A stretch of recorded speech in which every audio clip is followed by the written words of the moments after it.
여러분의 좋아요와 구독은 채널에 큰 힘이 됩니다. 여러분이 시청하고 계신 지역을 댓글로 남겨주세요. 아내가 변한 걸 눈치채는데 그리 오래 걸리진 않았습니다. 평소에도 무뚝뚝하긴 했지만 출산 후엔 그 무뚝뚝함이 무관심으로 변했고 저와 마주 앉는 시간보다 휴대폰을 들여다보는 시간이 훨씬 길어졌습니다. 처음엔 육아에 지쳐서 그런가 싶었습니다. 아이가 밤낮 없이 울고 분유 타고 기저귀 갈고 재우고 안고 토닥이고 그런 날들이 이어지면 누구라도 지치기 마련이니까요. 그래서 저는 퇴근 후 최대한 손을 보탰습니다. 설거지도 하고 아이 목욕도 시키고 아내가 잠깐이라도 쉴 수 있도록 노력했습니다. 그런데 이상했어요. 제가 아이를 안고 있으면 아내는 늘 어딘가로 사라졌습니다. 처음엔 쓰레기를 버린다더니 30분 넘게 안 들어오고 편의점 간다더니 옷차림은 꼭 화장을 한 얼굴에 향수까지 뿌리고 있었습니다. 늦은 밤 집에 돌아와도 집안이 어딘가 싸늘했습니다. 불이 꺼진 거실에 조용한 음악 소리, 그리고 안방엔 불 꺼진 채 아내 혼자 아이 옆에 누워 자고 있었고 저는 말없이 거실에 앉아 하루를 마무리하곤 했습니다. 그러던 어느 날 아이가 밤마다 너무 깊게 자는 걸 느꼈습니다. 새벽 3시, 4시면 한 번씩 깼던 아이가 갑자기 8시간 넘게 자는 날이 이어졌고 하루 이틀도 아니고 계속되니까 불안해지더군요. 이상해서 아내에게 말해봤습니다. 얘 너무 오래 자는 것 같지 않아?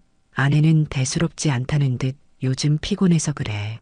낮잠도 덜 자고 라고 말했지만 저는 그 말이 이상했습니다. 낮잠은 평소랑 다를 게 없었거든요. 그날 밤 저는 일부러 잠든 척하고 누워 있었습니다. 새벽 1시가 되자 아내가 조심스럽게 안방을 빠져나가는 소리가 들렸고 저는 숨을 죽인 채 거실 CCTV를 확인했습니다. 아내는 분유를 탔고 서랍을 열어 무언가를 꺼내 조심스럽게 섞고 있었습니다. 그리고 아이에게 먹인 뒤 화장대를 열고 천천히 메이크업을 하더군요. 그걸 지켜보면서 제 심장이 내려앉는 기분이 들었습니다. 그날 밤 아내는 분홍색 원피스를 입고 조심스럽게 집을 나섰습니다. 저는 조용히 차키를 들고 그녀의 뒤를 밟았습니다. 아파트 단지를 벗어나 큰 길가로 나가더니 어떤 남자와 만나더군요. 익숙하게 인사하고 웃으며 걸어가는 뒷모습에 피가 거꾸로 솟았습니다. 둘은 조용한 뒷골목으로 들어갔고 모텔 간판 아래로 사라졌습니다. 저는 차 안에서 이를 악물고 1시간 넘게 기다렸습니다. 그 순간 머릿속에서 모든 게 정리되더군요. 아이를 재우기 위해 수면제를 넣은 분유, 밤마다 반복된 외출, 달라진 화장품 냄새, 모든 게 퍼즐처럼 맞춰졌습니다. 저는 조용히 집으로 돌아왔고 아내보다 먼저 도착한 척 소파에 누워 있었습니다. 새벽 3시가 넘어 문이 열렸고 아내는 들어오자마자 손부터 씻고 안방으로 들어갔습니다. 아이는 여전히 깊게 잠들어 있었고 저는 숨이 막힐 것 같았습니다. 그날부터 저는 매일 그녀를 의심했습니다. 매일 밤 같은 방식으로 외출하는 아내를 지켜보며 제 인내심이 점점 한계에 다다르고 있음을 느꼈습니다. 하지만 분명한 증거가 필요했습니다. 그래서 그날 이후 저는 작은 녹음기를 사서 현관 근처에 설치했고 아내의 화장대 서랍을 조심스럽게 살펴보기 시작했습니다. 분홍빛 알약이 담긴 작은 약통, 병원, 처방전이 아닌 인터넷 구매 내역이 인쇄된 종이 하나가 함께 있었습니다. 그 순간 저는 이 상황이 단순한 외도가 아니라는 사실을 깨달았습니다. 이건 범죄였습니다. 제 아이에게 위험한 짓을 저지르고 있다는 사실에 분노가 치밀어 올랐고 그날 밤 저는 처음으로 이혼이라는 단어를 진지하게 떠올렸습니다. 그날 이후 저는 모든 걸 철저하게 준비했습니다. 감정에 휘둘려 아내를 바로 추궁하고 싶었지만 그렇게 해선 원하는 결과를 얻지 못할 거란 걸 알았습니다. 가장 우선은 아이였습니다. 아내의 손에서 아이를 떼어놓고 싶다는 생각뿐이었습니다. 그래서 다음 날 회사를 반차내고 가족상담 전문 변호사 사무실을 찾았습니다. 변호사는 조용히 제 이야기를 들은 뒤 아주 단호하게 말했습니다. 이건 단순한 외도가 아니라 아동학대입니다. 양육권 확보와 형사 고소까지도 가능합니다. 그 말을 듣자마자 저는 뭔가 확신이 생겼습니다. 그동안 쌓였던 감정과 의심, 그리고 분노가 방향을 잡은 느낌이었죠. 저는 변호사에게 증거 자료를 넘겼고 함께 대응 방안을 논의했습니다. 동시에 아내의 행적을 좀 더 자세히 파악하기 위해 퇴근 후에도 외출하지 않고 집에 머물렀습니다. 아내는 그런 제 모습이 불편했는지 툭툭 말을 던지기 시작했습니다. 요즘은 왜 이렇게 집에만 있어? 라는 말에 저는 웃으며 대답했습니다. 회사에서도 너무 피곤해서 그냥 쉬고 싶어서 그래. 아내는 의심하는 눈치였지만 말다툼을 피하기 위해 금방 화제를 돌렸습니다. 며칠 뒤 저는 아내가 외출할 틈을 다시 노렸고 마침내 그녀가 아이에게 분유를 먹인 직후 외출 준비를 하던 걸 포착했습니다.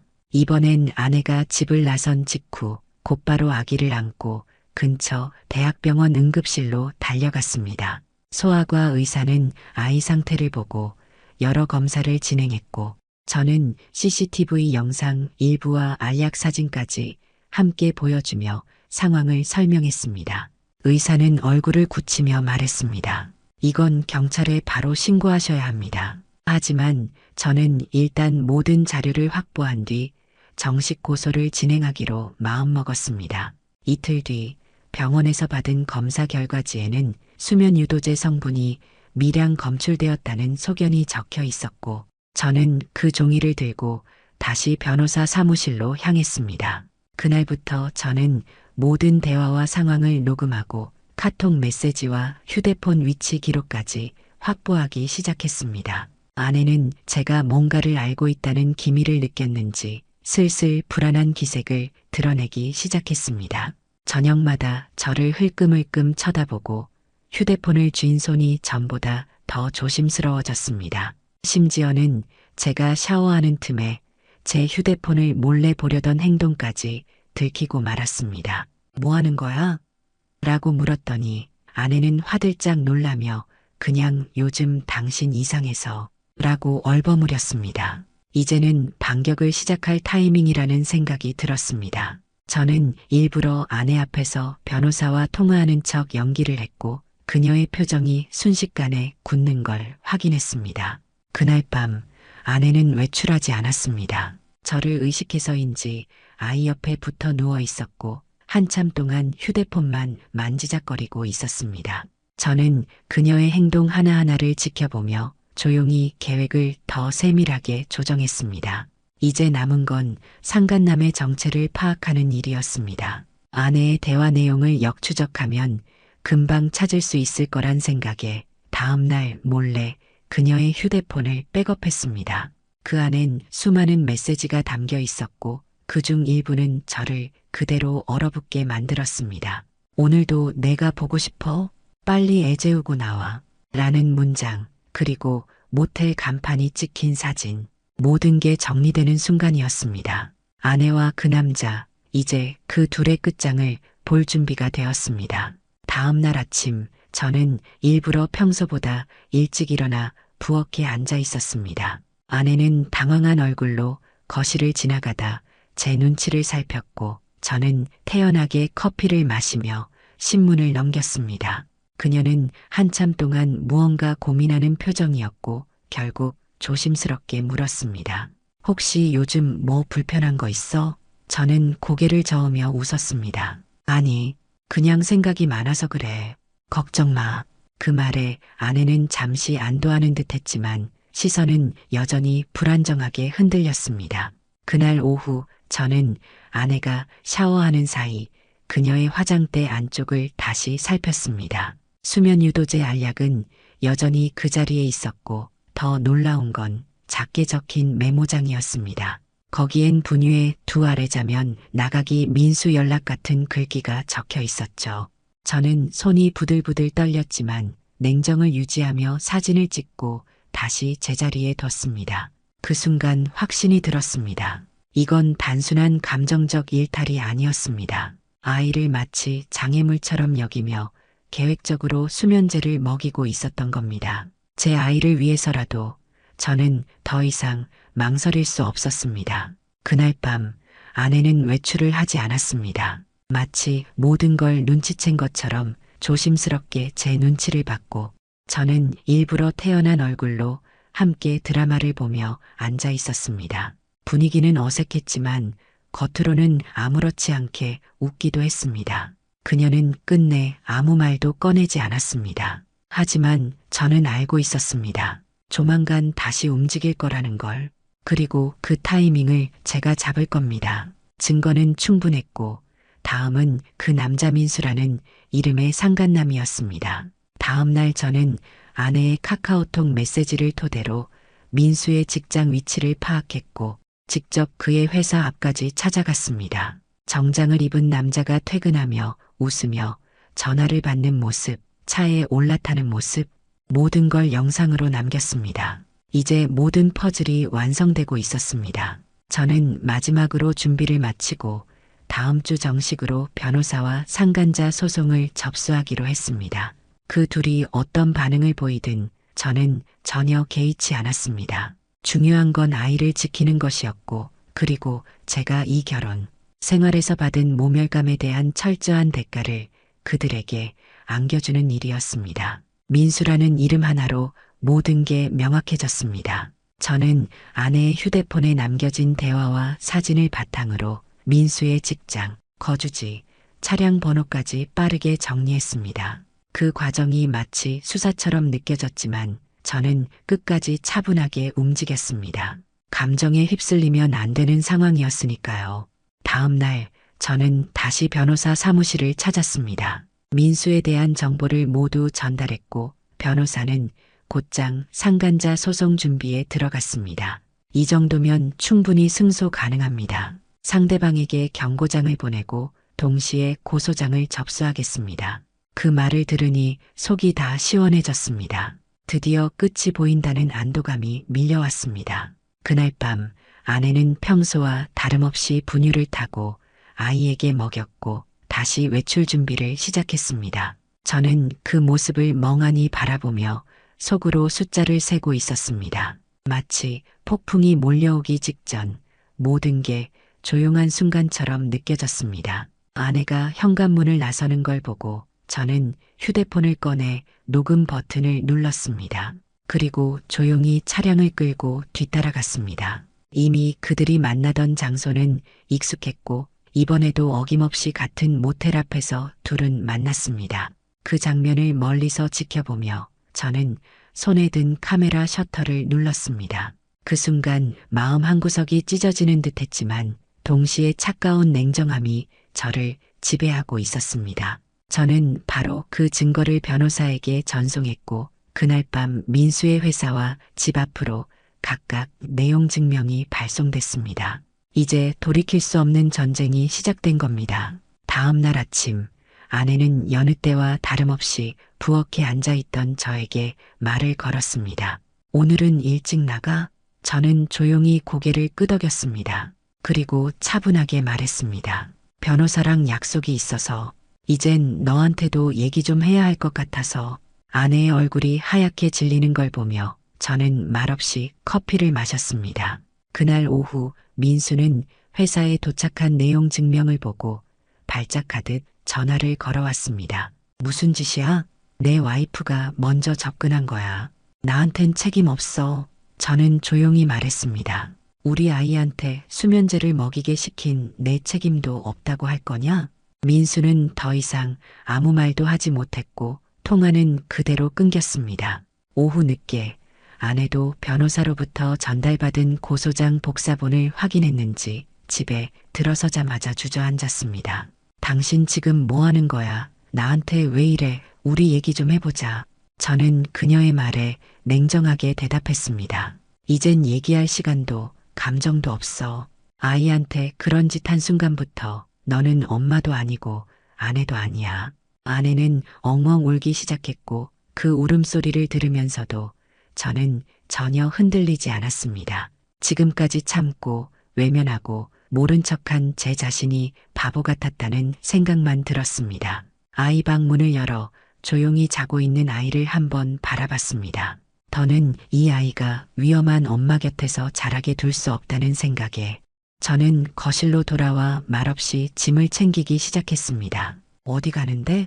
나한테 말도 안 하고? 아내는 울면서 따라왔지만 저는 조용히 말했습니다. 변호사랑 경찰서. 이제 이건 가족 문제가 아니라 사건이야. 그날 저녁 저는 변호사와 함께 정식으로 고소장을 제출했고 아내와 민수는 각각 소환 조사를 받게 되었습니다. 조사가 시작된 이후 아내는 집안에서도 말을 거의 하지 않았습니다. 불안한 눈빛으로 저를 피해 다니며 아이와도 제대로 눈을 마주치지 못했고 저는 그런 그녀를 철저히 무시했습니다. 한때는 사랑했고 함께 미래를 꿈꿨던 사람이었지만 이제 그 감정은 흔적도 남지 않았습니다. 오로지 아이만이 제 모든 관심의 중심에 있었고 저는 아이가 불안함을 느끼지 않도록 최대한 평온한 분위기를 유지하려 노력했습니다. 며칠 후 아내는 경찰 조사를 받고 온날 술을 마셨는지 비틀거리며 집에 들어왔고 거실에서 그대로 주저앉았습니다. 그녀는 흐느끼며 말했습니다. 내가 정말 그렇게까지 잘못한 걸까? 나도 그냥 외로웠던 거야. 저는 아무런 대답도 하지 않았습니다. 그녀의 눈물은 이제 저에게 아무 의미도 없었으니까요.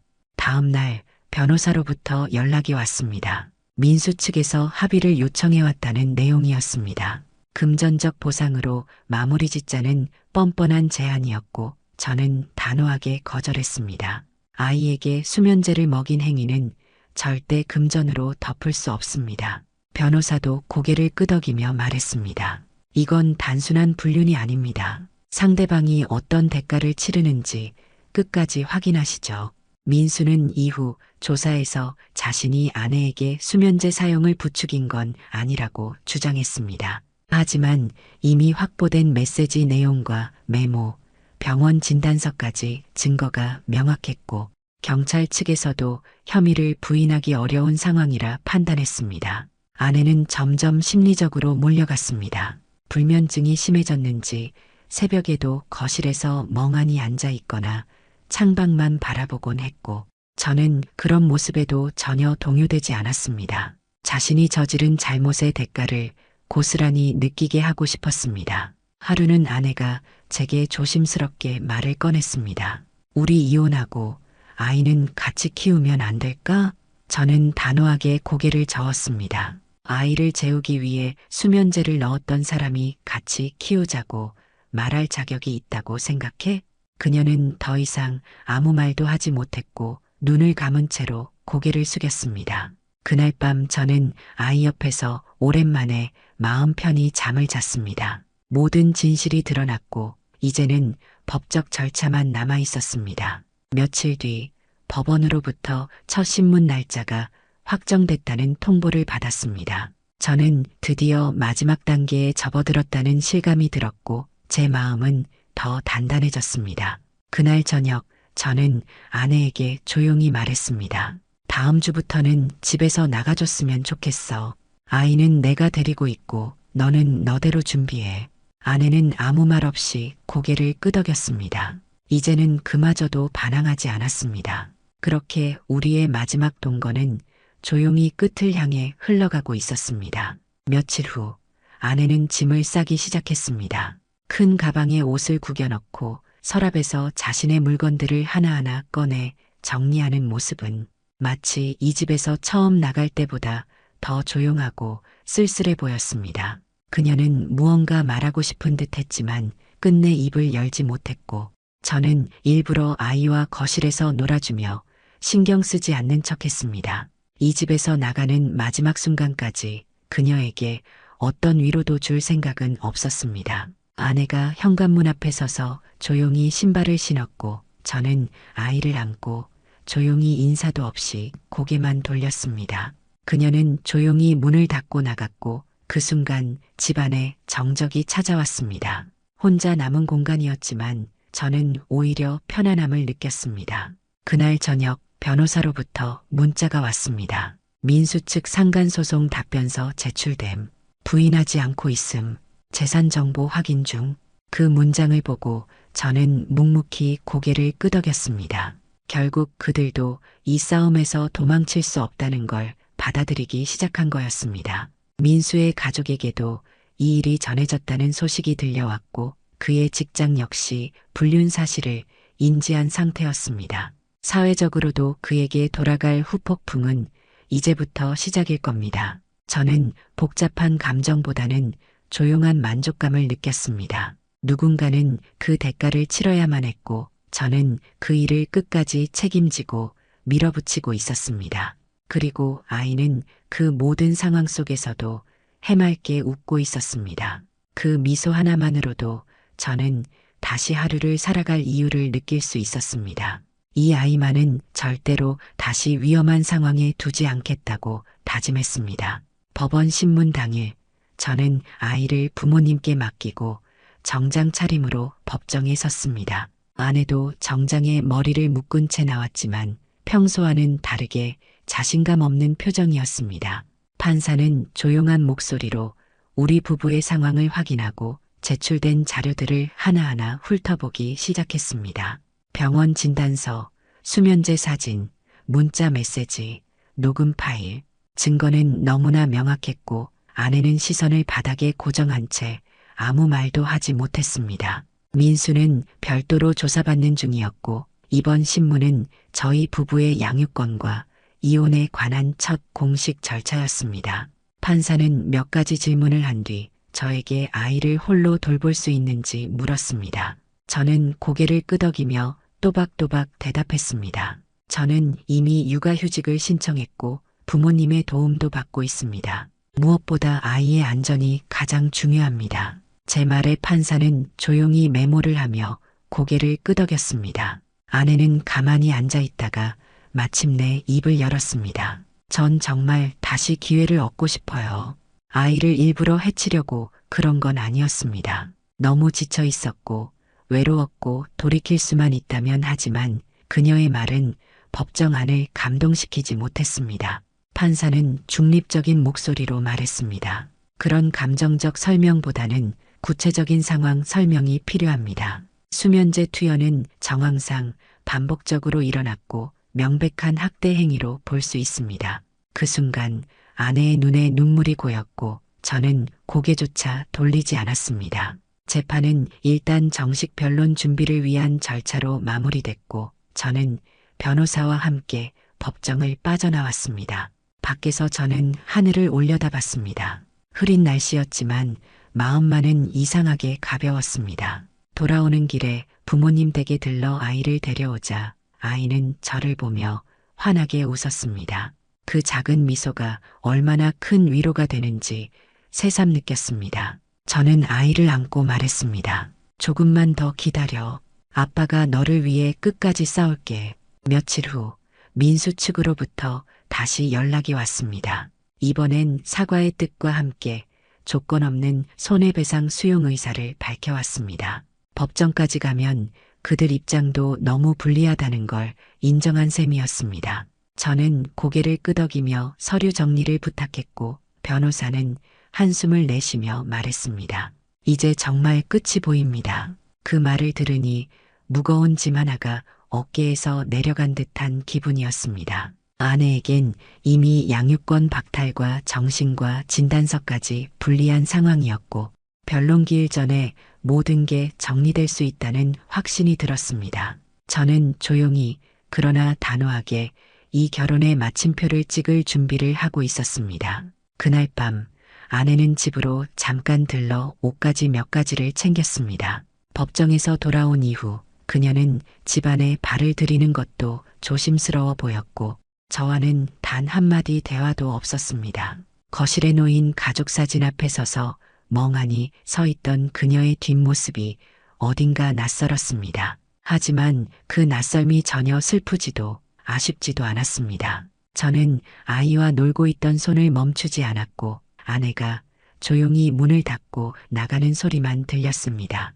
다음 날 변호사에게 민수 측의 재산 내역과 배상 범위를 문의했고 곧이어 정식 합의서가 도착했습니다. 금액은 적지 않았고 그가 감당하기에 충분히 무거운 수준이었습니다. 저는 마음 같아선 돈이 아니라 사회적 파멸까지 안겨주고 싶었지만 민수의 아내가 이미 별도로 이혼 소송과 민사고소를 함께 진행 중이라는 얘기를 듣고 어느 정도 만족할 수밖에 없었습니다. 그는 직장에서 정직 처분을 받았고 내부 평판은 바닥으로 떨어졌다는 소식도 들었습니다. 더 이상 그가 아내와 웃으며 모텔을 드나들던 한심한 모습으로 살 수 없다는 사실이 저는 오히려 가장 통쾌했습니다. 며칠 뒤 저는 아이와 함께 근처 공원에 나갔습니다. 오랜만에 한낮의 햇살이 따뜻했고 아이는 잔디 위를 기어다니며 깔깔 웃었습니다. 사람들이 우리를 쳐다보며 미소를 지었고 그 평범한 풍경이 제게는 가장 큰 위안이자 새로운 출발처럼 느껴졌습니다. 다시 이곳에서 아이와 함께 일상을 살아갈 수 있다는 것, 그것만으로 충분했습니다. 합의가 성립되고 난 뒤에도 저는 민수에게 한 가지 조건을 추가로 걸었습니다. 손해배상금 지급뿐 아니라 앞으로 저와 제 아이, 그리고 제 가족의 거주지나 연락처를 절대 파악하지 않겠다는 서면, 동의서. 민수는 처음엔 어이없다는 반응을 보였지만 변호사를 통해 이것이 위반될 경우 즉시 법적 제재가 따를 것임을 고지하자 결국 서명했습니다. 아내는 점점 말라갔습니다. SNS 계정도 비공개로 바꾸고 연락하던 친구들과의 연락도 끊은 상태였고 양육권 상실이 확정된 이후에는 친정으로 돌아간 것으로 알고 있습니다. 저는 아내의 소식에는 더 이상 관심이 가지 않았습니다. 아이를 데리고 조용히 지내며 새로운 집 근처 어린이집을 알아보고 부모님과의 일정도 조율하며 하루하루 현실을 정리해 나갔습니다. 아이와 함께 외출할 일이 잦아지면서 점차 저는 다시 사회와 접점을 만들기 시작했습니다. 예전처럼 맹목적으로 아내와의 생활에 얽매이지 않고 스스로 일정을 정하고 책임지는 삶이 생각보다 훨씬 더 견고하게 느껴졌습니다. 주변 사람들 중 몇몇은 그 일이 있었다는 걸 알면서도 조심스럽게 응원해 주었고 어떤 이들은 대놓고 민수와 아내에 대한 욕을 퍼붓기도 했습니다. 그럴 때마다 저는 조용히 웃으며 대답했습니다. 이젠 다 끝났어요. 앞으로가 중요하죠. 하지만 속으로는 잊지 않고 있었습니다. 그들이 내게 가한 배신, 그리고 그 배신의 결과가 결국 어떤 대가로 돌아왔는지를.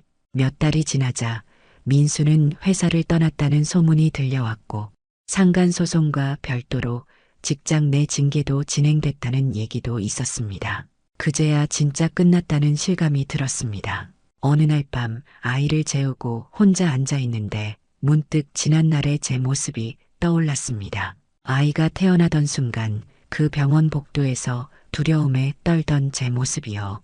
그땐 모든 게 낯설고 무서웠지만 지금은 다릅니다. 저는 아이를 안고 버틸 수 있는 사람으로 바뀌었고 그 과정을 통해 단단해졌습니다. 아이에게 부끄럽지 않은 아버지가 되겠다는 생각, 그게 제 하루를 지탱해 줍니다.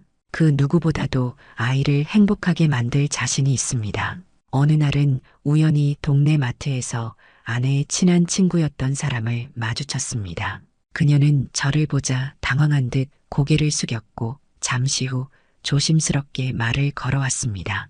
그때 정말 많이 힘들었겠다. 은정이 요즘 거의 말도 안 하고 지낸대. 저는 차분히 고개를 끄덕이며 대답했습니다. 그렇게 될 수밖에 없었죠. 그 친구는 망설이다가 마지막으로 이렇게 말했습니다. 그래도 너희 아이는 너랑 살아서 다행이야.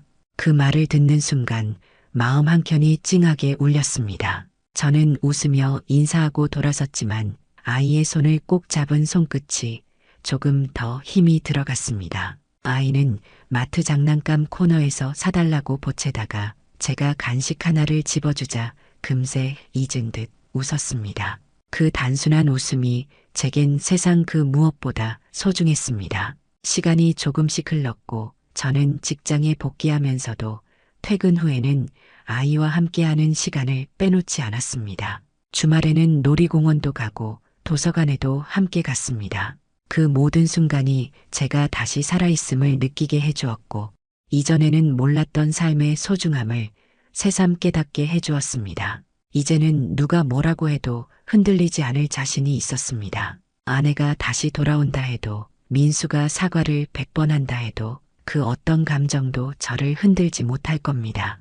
그건 단순한 분노나 복수심이 아니라 제 삶을 지키고 아이를 보호하려는 본능이었습니다. 그리고 저는 그 본능을 따르기로 결심한 아버지였고 앞으로도 그럴 겁니다. 이혼 판결이 공식적으로 확정된 날 법원에서 나오는 발걸음이 그렇게 가볍게 느껴질 줄은 몰랐습니다. 판결문을 들고 나온 저는 그대로 아이가 있는 부모님 집으로 향했습니다. 그날 저녁 저는 부모님과 함께 소박한 식탁에 앉아 오랜만에 편안한 대화를 나눴습니다. 부모님은 제가 겪은 시간들을 알고 있었기에 조심스럽게 말했습니다. 이제는 마음 좀 편해졌냐?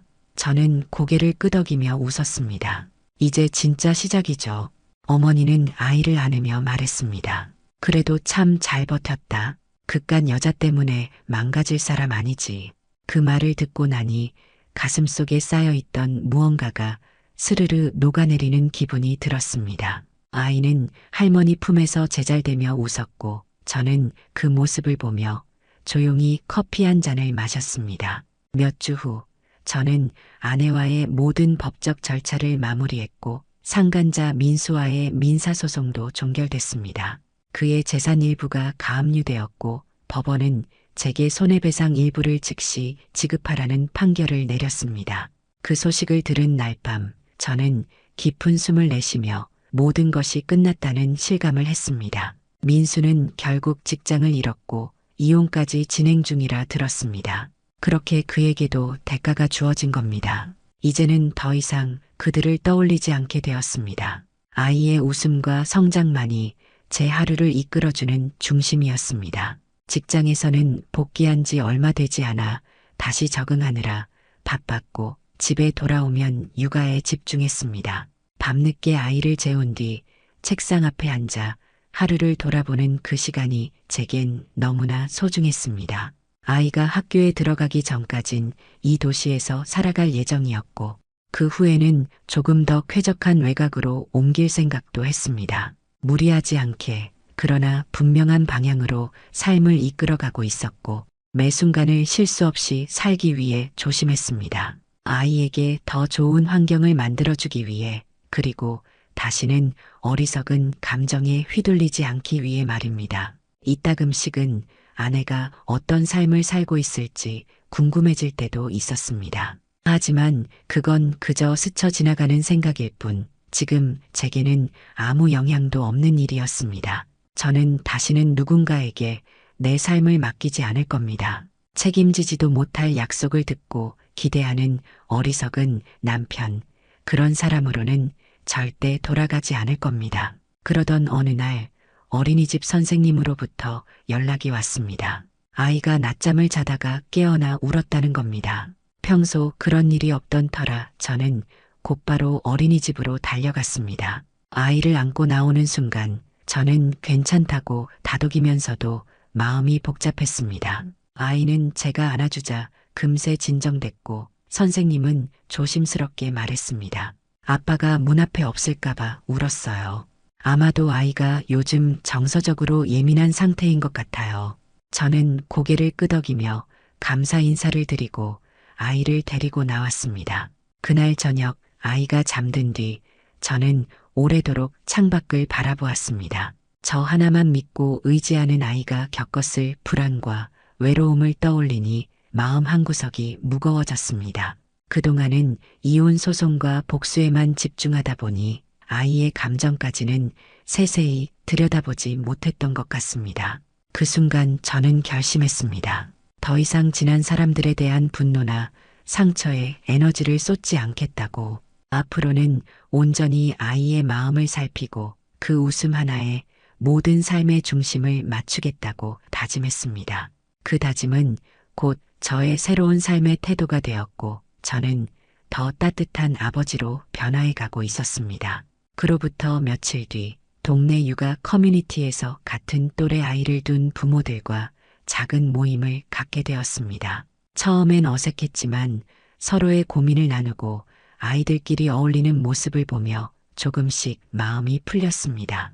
저와 비슷한 경험을 한 아버지는 조용히 제게 말했습니다. 형님, 진짜 강한 분이네요. 저라도 그 상황에서 이렇게 버티긴 힘들었을 거예요. 저는 겸손히 웃으며 대답했습니다. 아이 덕분에 버텼어요.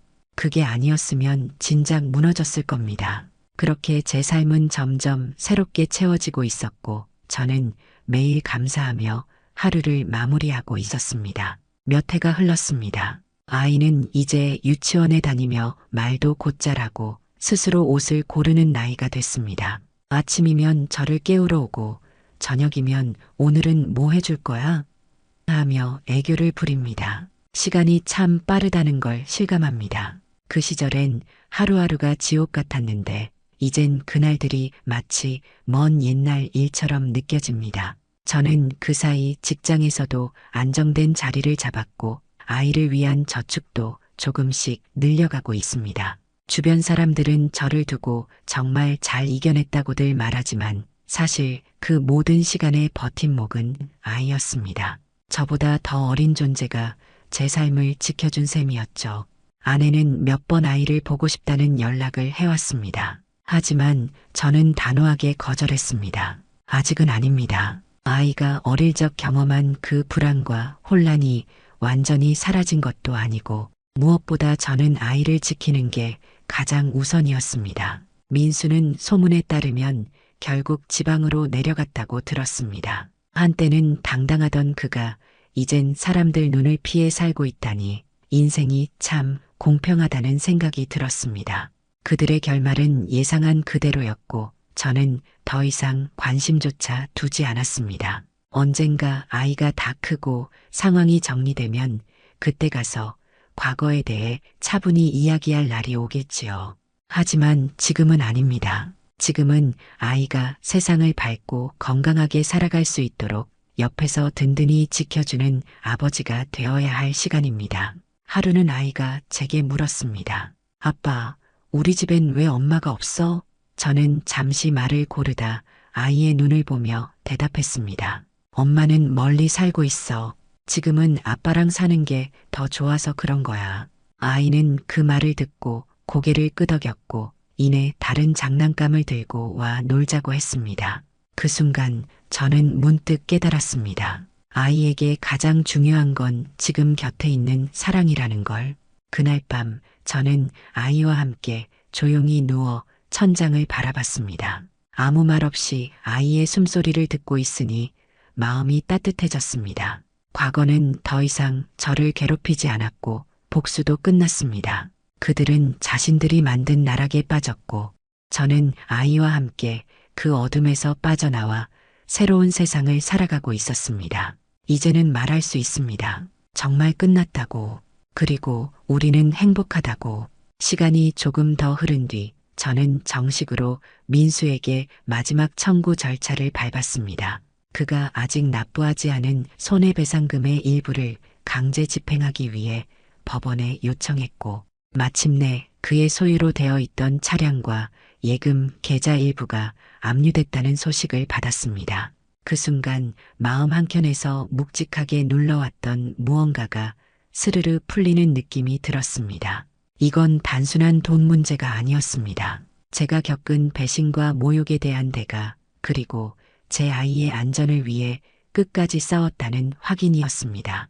그날 밤 아이가 잠든 후 저는 조용히 와인을 한 잔 따랐습니다. 스스로에게 건배했습니다. 정말 잘 버텼다.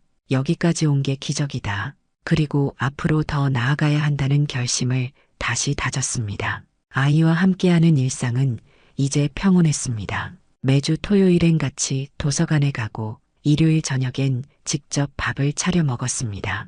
계절이 바뀔 때마다 함께 옷을 고르고 장을 보고 때때론 아이가 만든 그림을 냉장고에 붙이며 함께 웃었습니다. 이 모든 게 제가 지켜낸 삶의 결과였습니다. 절망의 구렁텅이에서 빠져나와 복수와 책임을 완수한 지금 저는 다시 사랑을 가르치고 있었습니다. 언젠가 아이가 크면 지금의 시간들을 기억하겠지요. 힘들었던 순간보다 따뜻한 기억들이 더 오래 남길 바랐습니다. 그것이 제가 바라는 유일한 바람이었습니다. 이야기가 재미있으셨나요? 좋아요와 구독으로 응원해 주시면 더 많은 감동적인 이야기로 찾아뵙겠습니다. 여러분의 작은 관심이 저에게는 큰 힘이 됩니다. 감사합니다.